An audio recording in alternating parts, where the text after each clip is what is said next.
Donald Duck and Mickey Mouse were staying over Goofy's new house.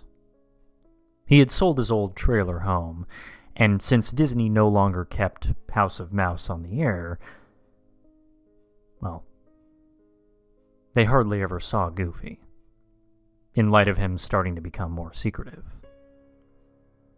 It was like he was hiding something.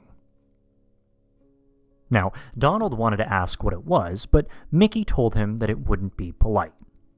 After all, it wasn't any of their businesses. He had heard that Goofy would get defensive, even aggressive, if anyone asked what he was doing, staying at his new place all the time.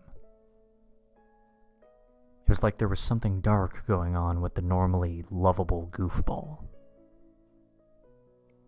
Mickey knocked on the door, and Goofy, dressed as a butcher, answered. It wasn't too off. See, Goofy had gotten a job as the town butcher after House of Mouse had ended. And despite what most people would think, that being a butcher is one of the jobs he should stay away from because of him being a klutz, he's actually, ironically, careful and talented.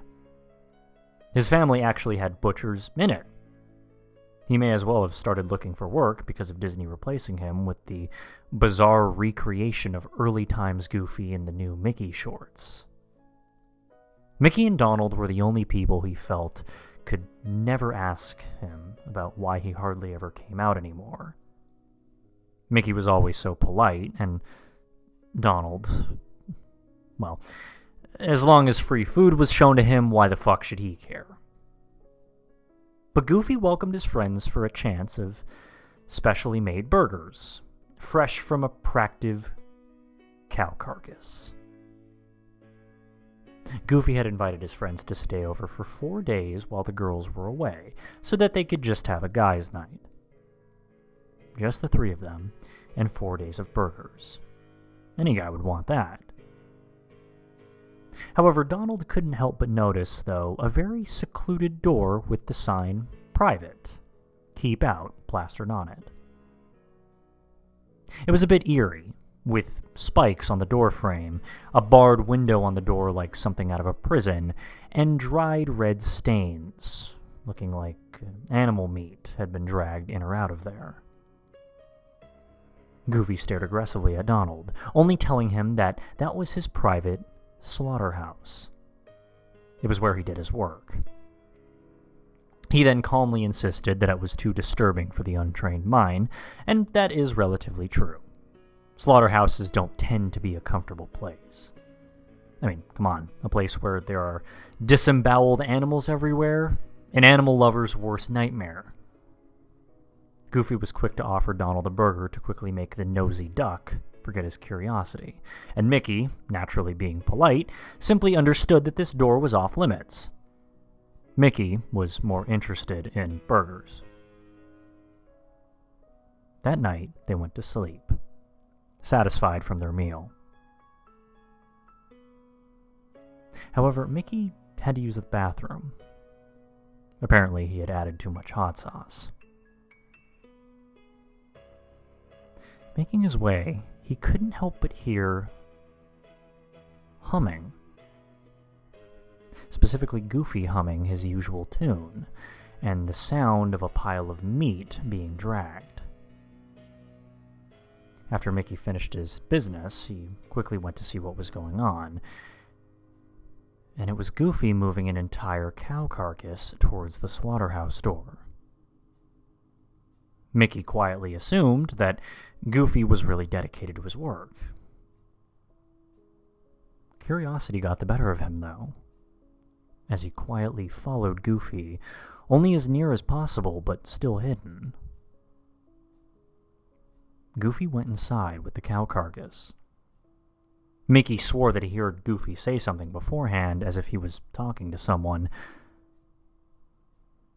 It sounded as if it was screaming. He heard Goofy tell someone to calm down, warning it that he had guests this time around, and that he never intended them to see it. He heard Goofy offering the cow carcass that he was dragging to the creature as it was met with sounds of violent eating like a wolf. Mickey winced. Mickey then gasped quietly, as it sounded like Goofy was coming that direction. He quietly hid in the living room. And he hid there until he was sure Goofy had went back to his bedroom.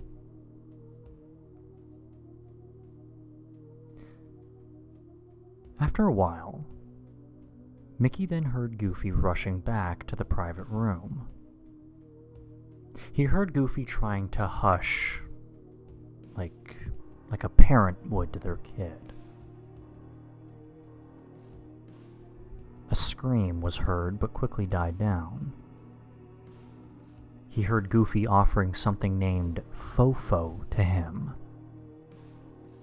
And then Mickey heard laughing. The following morning, Mickey was tired. He had a bad morning headache and tired eyes. Donald was insultingly well rested, though, to be fair, he was a notoriously heavy sleeper. Goofy, though, looked as if he was sad. Like he was stuck with something that burdened him. Mickey was better than to let his curiosity make him do such a thing like ask what the matter was, and he decided that it was best to only include Donald on this. So, midday. When Goofy went to work at the butcher shop, Mickey told Donald of the event that had happened. Donald understandably felt uneasy with what he had told him. He even asked Mickey if he was just playing a dumb, mean prank, but quickly remembered Mickey wasn't like that.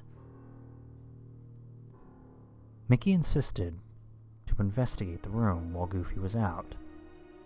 They needed to know once and for all what was going on with Goofy. They reluctantly approached the door and opened it. It was a very, very dark room with silhouettes of dismembered farm animals, like pigs and cows. Donald and Mickey hopefully assumed this was the only uncomfortable thing here. A moan broke the silence. They slowly but surely braved on, as they saw more than just gored animals. You could see claw marks on the walls, and some of the meat looked as if it had been chewed on. They couldn't help but see crudely drawn drawings of a happy bunny. They also found crayons, which justified most of how the drawings got there. They wondered what the hell was going on in here. They finally saw an old, worn-out, patched-up bunny doll with a fancy suit and tie, one eye missing and some fluff seeping out. As they went to investigate it further, suddenly a clawed hand wearing a ripped glove grabbed the bunny doll. Mickey and Donald screamed, and the hand revealed itself to be someone who possibly belonged to the same species of dog-like creatures as Goofy. He murmured something in an unrecognizable dialect as he held on to his bunny doll. He repeatedly started to say, "My fofo!" over and over and over again.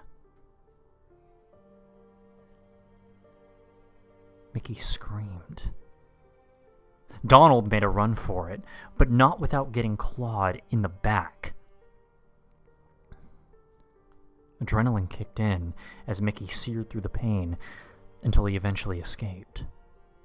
The creature did not pursue them upon finding out that it was chained to the wall. The chain long enough only to go to certain parts of the room, but not all the way through. And as Mickey escaped, his back was bleeding heavily, as a regretful Donald went out of his way to try and call for help. He was a coward, but not selfish. Couldn't help it, he was scared out of his wits. However, the phone wouldn't work. Donald quickly saw that the line had been cut by a butcher knife, and there stood its owner shortly thereafter. Goofy, with an angered, betrayed face. "I'm sorry it came to this, guys. But Cousin Gooby's family. He's all I have in this world. Clarabelle made a mistake going through that door, and it didn't end pretty," Goofy said with a remorseful voice. Goofy grabbed Donald by the neck, walking past an injured Mickey, who watched fearfully as he saw the shadows of Goofy giving Donald to Cousin Gooby, the silhouette being ripped to gory shreds. Mickey then started to make a run for it, and once he was sure he got away, pain. A stab. The butcher knife was thrown to his back, disabling his legs, thanks to a fractured spinal cord. Goofy grabbed Mickey's leg and dragged him back to his house. Mickey just kept screaming for help, begging Goofy to let him go and that he'd promised to keep everything to himself. But eventually Mickey was dragged inside, the door slamming.